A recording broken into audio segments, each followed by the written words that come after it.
الحمد للہ والصلاة والسلام علی رسول اللہ صلی اللہ علیہ وسلم، اما بعد۔ کتاب علم سیکھنے کے 30 فائدے۔ اس کتاب میں طلب علم کے فائدے بھی بیان ہوں گے اور علم سیکھنے کا انداز کیا ہونا چاہیے اس پہ بھی بات ہوگی۔ تو 4 فائدے ہم نے پہلے بیان کر دیے۔ 5واں فائدہ، واللہ تعالی والملائکۃ، اللہ تعالیٰ اور اس کے فرشتے، اہل السماوات والارض، اور اہل آسمان اور زمین، یصلون، وہ یصلون علی معلم الناس الخیر، وہ لوگوں کو خیر سکھانے والے پر جو ہے اس کے لیے دعا کرتے ہیں لوگوں کو خیر سکھانے والے پر۔ در حقیقت یہ ایک حدیث کی طرف اشارہ ہے، جامع ترمذی کی حدیث ہے کہ نبی کریم صلی اللہ علیہ وسلم نے فرمایا کہ ان اللہ و ملائکتہ و اہل السماوات والارضین، بے شک اللہ تعالیٰ، اس کے فرشتے، اہل آسمان اور اہل زمین، یہ سب حتی النملۃ فی جوہرہا، یہاں تک کہ چیونٹیاں اپنی بلوں کے اندر، وحتی الحوت، حتیٰ کہ مچھلیاں بھی، لیصلون علی معلم الناس الخیر، وہ لوگوں کو خیر سکھانے والے پر دعا کرتے ہیں۔ اللہ تعالیٰ کا صلات بھیجنا، اس سے مراد اللہ تعالیٰ کا معاف کر دینا، اللہ کا کسی کو معاف کر دینا، کسی پہ رحمت بھیجنا۔ فرشتے بخشش کی دعا کرتے ہیں، اہل آسمان اہل زمین وہ بخشش کی دعا کرتے ہیں، کس کے لیے؟ لوگوں کو خیر سکھانے والے کے لیے۔ اس کی وجہ کیا ہے؟ کہتے ہیں کہ چونکہ جو لوگوں کو خیر سکھانے والا ہے نا، وہ لوگوں کی نجات اور آخرت کی سعادت کو حاصل کرنے کے لیے جو علم ہے وہ لوگوں تک پہنچا رہا ہے، لوگوں کی نجات کا راستہ ان کو بتا رہا ہے۔ تو اللہ رب العالمین نے لوگوں کی دعائیں اس کے لیے کر دی، حتیٰ کہ زمین و آسمان کی مخلوقات جو ہیں ان کی دعائیں اس کے لیے کر دی تاکہ اس کی بھی نجات ہو جائے۔ فمعلم الناس الخیر، بس لوگوں کو خیر سکھانے والا، لما کان تعلیمہ الناس الخیر، جب کہ ہے اس کی تعلیم لوگوں کو خیر سکھانا، جب کہ اس کی تعلیم سبباً لنجاتہم و سعادتہم و زکاة نفوسہم، یہ سبب ہے لوگوں کی نجات کا، ان کی سعادت کا، ان کے نفسوں کی پاکیزگی کا۔ لوگوں کو علم سکھانے والا شخص، معلم الناس الخیر جو ہے، دین کی تعلیم دینے والا شخص، اس کا تعلیم دینا لوگوں کو ایسی چیز کی تعلیم دینا جس میں لوگوں کی نجات ہے، سعادت ہے، ان کے نفسوں کی پاکیزگی ہے۔ تو جب وہ ان کے لیے یہ کچھ کر رہا ہے، جازہ اللہ من جنس عملہ، تو اللہ نے اس کو اس کے عمل جیسی جزا دی، ٹھیک ہے نا؟ الجزاء من جنس العمل، جزا عمل کی جنس سے ہوتی ہے، یعنی جیسا اس نے عمل ویسے اس کو جزا دی۔ اللہ تعالیٰ نے کیا؟ بِأَنْ جَعَلَ عَلَيْهِ من صلاتہ و صلاۃ ملائکتہ و اہل الارض، کہ اللہ تعالیٰ نے اس پر اپنی صلات، اپنے فرشتوں کی صلات اور اہل زمین کی صلات کر دی، ما یکون سببا لنجاتہ و سعادت و فلاح، جو اس کی نجات اور سعادت اور فلاح کا سبب بن جائے گی۔ یعنی عالم پورے معاشرے کو تعلیم دے رہا ہے، وہ لوگوں کی نجات اور سعادت کا سبب بن رہا ہے، تو اللہ نے لوگوں کی دعائیں اس کی طرف کر دی تاکہ ان کی دعائیں اس بندے کی نجات کا سبب بن جائیں جو لوگوں کو تعلیم دے رہا ہے۔ تو یہ بہت بڑا فائدہ ہے کہ ہر چیز اس کے لیے دعا کرتی ہے۔ وائزن اسی طرح فإن معلم الناس الخیر، لوگوں کو خیر کی تعلیم دینے والا، لما کان مظہرا لدین الرب و احکامہ، وہ اپنے رب کے دین اور اس کے احکامات کو ظاہر کرنے والا ہے، ومعرفا لہم، اور لوگوں کو پہچان کروانے والا ہے، باسمائہ و صفاتہ، اللہ رب العالمین کے ناموں کی اور اس کی صفات کی، تو جعل اللہ من صلاتہ و صلاۃ اہل السماوات وارضہ علیہ ما یکون تنویہا بہ و تشریفا لہ، تو جو اللہ رب العالمین نے بنا دی اپنی صلات، اہل آسمان و زمین کی صلات اس پر، ما یکون تنویہا بہ و تشریفا لہ، جو کہ اس کے لیے عزت کا باعث، شرف کا باعث ہے، وہ اظہاراً، اور اظہار ہے، للثناء علیہ، اس پر تعریف کرنا اہل آسمان و زمین کی۔ گویا کہ وہ شخص جو لوگوں کو خیر کی تعلیم دیتا ہے، وہ اللہ رب العالمین کی پہچان کرواتا ہے، وہ اللہ کے دین اور اس کے احکامات کو ظاہر کر رہا ہے، واضح کر رہا ہے۔ اللہ رب العالمین نے اس کی شان اور عظمت کے لیے، اس کے شرف کو بڑھانے کے لیے اس پر صلات ڈال دی، اپنی بھی، اہل آسمان و زمین کی بھی۔ تو یہ بھی ایک اس کے لیے فائدہ ہے۔ چھٹا فائدہ، والملائکۃ، اور فرشتے، تضع اجنحتہا، ڈالتے ہیں، رکھتے ہیں اپنے پروں کو، لطالب العلم، علم کو طلب کرنے والے کے لیے، یعنی اللہ کے فرشتے اس کی تکریم کرتے ہوئے اس کے آگے اپنے پر بچھا دیتے ہیں۔ در حقیقت یہ بھی ایک حدیث کی طرف اشارہ ہے، ابو داؤد اور ترمذی میں ایک روایت ہے جس میں نبی علیہ السلام نے فرمایا کہ ان الملائکۃ، بے شک فرشتے، لتضع اجنحتہا رضا لطالب العلم، فرشتے اپنے پر رکھتے ہیں، بچھاتے ہیں طالب علم کے لیے۔ وَإِنَّ الْعَالِمَ، اور جو عالم ہے، لِيَسْتَغْفِرُ لَهُ مَنْ فِي السَّمَاوَاتِ وَمَنْ فِي الْأَرْضِ، البتہ اس کے لیے بخشش کی دعا کرتے ہیں جو کوئی آسمانوں میں ہے اور جو کوئی زمین میں ہے، حَتَّى الْحِيتَانُ فِي الْمَاءِ، یہاں تک کہ مچھلیاں پانی میں،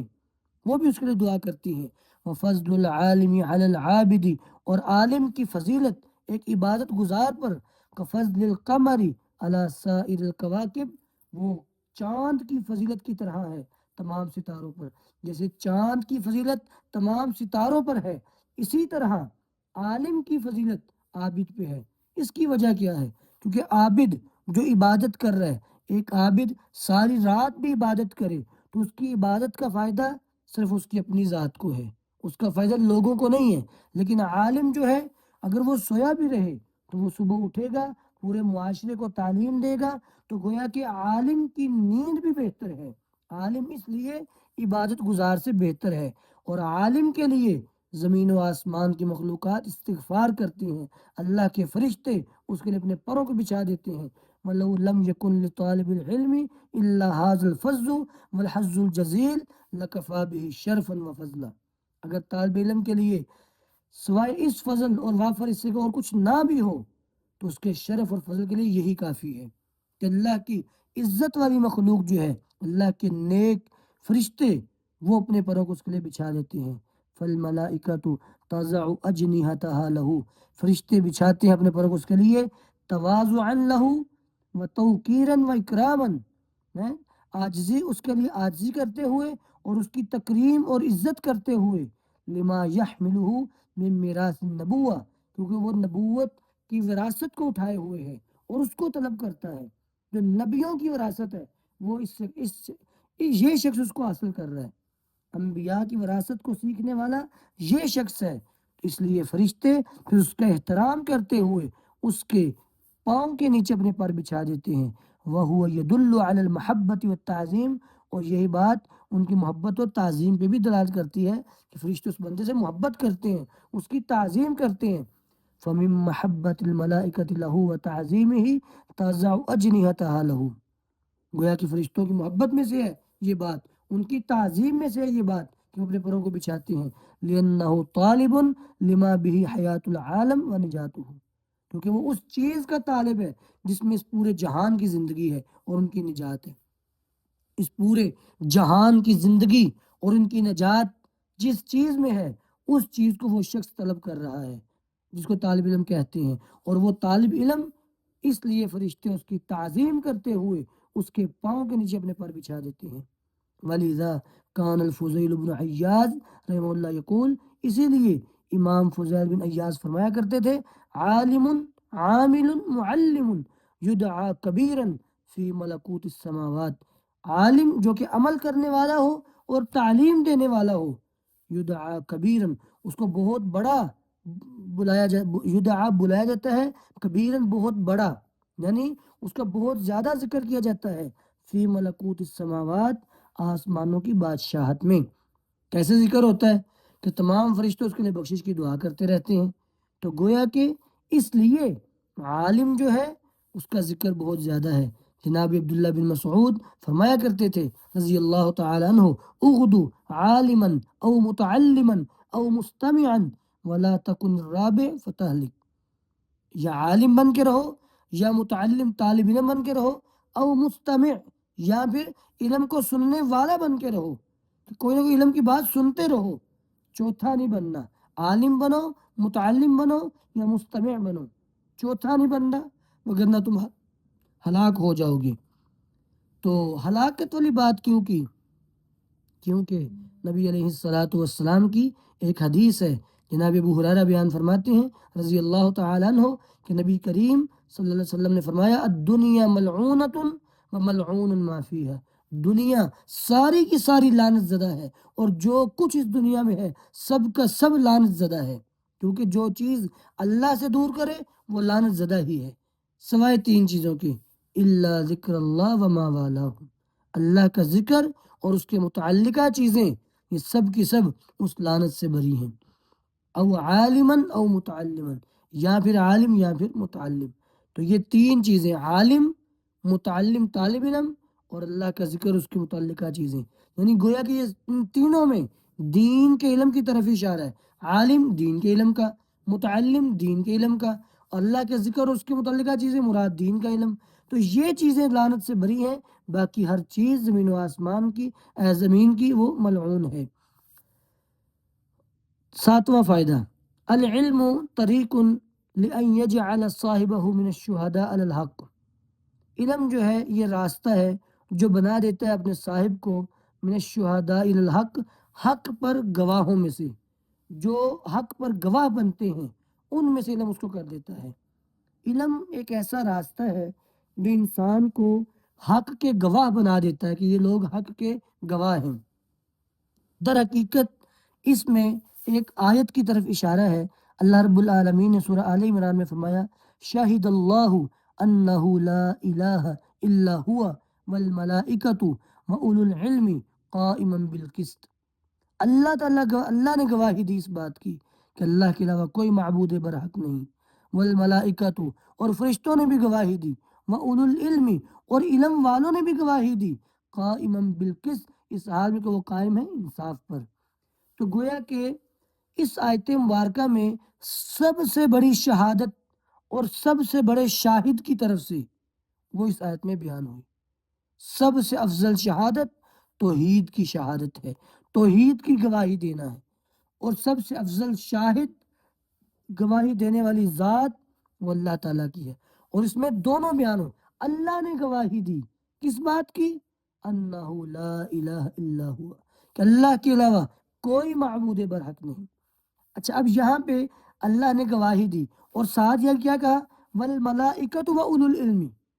فرشتوں نے بھی گواہی دی اور علم والوں نے بھی گواہی دی۔ گویا کہ اس آیت مبارکہ میں اللہ رب العالمین نے علم والوں کو گواہ قرار دیا توحید پر، کہ وہ توحید پر گواہ ہیں، کیونکہ اللہ بھی اسی بات کی گواہی دیتا ہے، فرشتے بھی اسی بات کی گواہی دیتے ہیں، اور علم والے بھی اسی بات کی گواہی دیتے ہیں، یہ بہت بڑی فضیلت ہے۔ قال الامام قرطبی رحمہ اللہ، امام قرطبی فرمایا کرتے تھے فی ہذہ الآیت دلیل علی فضل العلم و شرف العلماء، اس آیت میں دلیل ہے علم کی فضیلت، علماء کی عزت اور ان کے فضل کی طرف اشارہ ہے۔ فَإِنَّهُ لَوْ كَانَ أَحَدٌ أَشْرَفَ مِنَ الْعُلَمَاء، اگر علماء سے زیادہ کوئی عزت والا ہوتا لَقَارَنَهُمُ اللَّهُ بِاسْمِهِ وَاسْمِ مَلَائِكَتِهِ، اللہ تعالیٰ اس کو اپنے نام اور فرشتوں کے نام سے ملاتا، کما قارن اسم العلماء، جیسے اللہ نے علماء کے نام کو ملایا، یعنی اگر علماء سے زیادہ کوئی اور عزت والا ہوتا تو اللہ تعالیٰ شاہد اللہ انہ لا الہ الا ہوا والملائکہ، اور آگے وہ جو اولو العلم کہا ہے نا، اگر علم والوں سے زیادہ کوئی اور مقام والا ہوتا تو اولو العلم کی جگہ اللہ تعالیٰ اس کا نام لیتے، لیکن اللہ تعالیٰ نے اولو العلم کو، علم والوں کو اپنے نام اور فرشتوں کے نام کے ساتھ ملایا، تو یہ بہت بڑا فضل ہے علم والوں کے لیے۔ آٹھواں فائدہ، وَلَوْ كَانَ شَيْءٌ أَشْرَفَ مِنَ الْعِلْمِ، اگر کوئی چیز زیادہ عزت والی ہوتی علم سے، لَأَمَرَ اللَّهُ تَعَالَى نَبِيَّهُ، البتہ حکم دیتے اللہ تعالیٰ اپنے نبی کو صلی اللہ علیہ وسلم، أَن يَسْأَلَهُ الْمَزِيدَ مِنْهُ، کہ وہ اللہ تعالیٰ سے مزید اس کا سوال کریں، لَكِنَّهُ أَمَرَهُ أَن يَسْتَزِيدَهُ مِنَ الْعِلْمِ دُونَ غَيْرِهِ، اللہ نے حکم دیا اپنے نبی کو کہ وہ علم کی زیادتی کا مطالبہ کریں علاوہ کسی اور چیز کے۔ تو گویا کہ در حقیقت یہ بھی ایک آیت کی طرف اشارہ ہے، سورہ طٰہٰ کے اندر اللہ رب العالمین نے اپنے نبی کو اس بات کا حکم دیا، فرمایا وَقُلْ رَبِّ زِدْنِی عِلْمًا، اے نبی کہہ دیجئے کہ اے میرے رب میرا علم زیادہ کر دے، میرے علم میں اضافہ فرما، یعنی اگر علم سے زیادہ کوئی اور چیز عزت والی ہوتی تو اللہ تعالیٰ اپنے نبی کو حکم دیتے کہ وہ اس چیز کا سوال کریں، جو علم سے زیادہ عزت والی ہے، لیکن اللہ تعالیٰ نے حکم کیا دیا؟ علم کی زیادتی مانگنے کا کہا، علم کی زیادتی مانگی۔ قال سفیان بن عیینہ رحمہ اللہ، امام سفیان بن عیینہ فرماتے ہیں لم یزل صلی اللہ علیہ وسلم فی زیادت من العلم حتی توفاہ اللہ، آپ ہمیشہ علم کی زیادتی میں بڑھتے رہے، آگے بڑھتے رہے، یہاں تک کہ اللہ نے آپ کو فوت کر دیا، آپ اللہ سے جا ملے۔ تو گویا کہ اللہ نے آپ کو اس بات کا حکم دیا کہ آپ علم کی زیادتی کا سوال کریں۔ اگر کوئی اور چیز علم سے زیادہ بہتر ہوتی، اللہ تعالیٰ اس کا حکم دیتے کہ اس کی زیادتی کا سوال کریں۔ تو علم اس لحاظ سے بھی بہت عزت والی چیز ہے، یہ بھی اس کا ایک بہت بڑا فائدہ ہے۔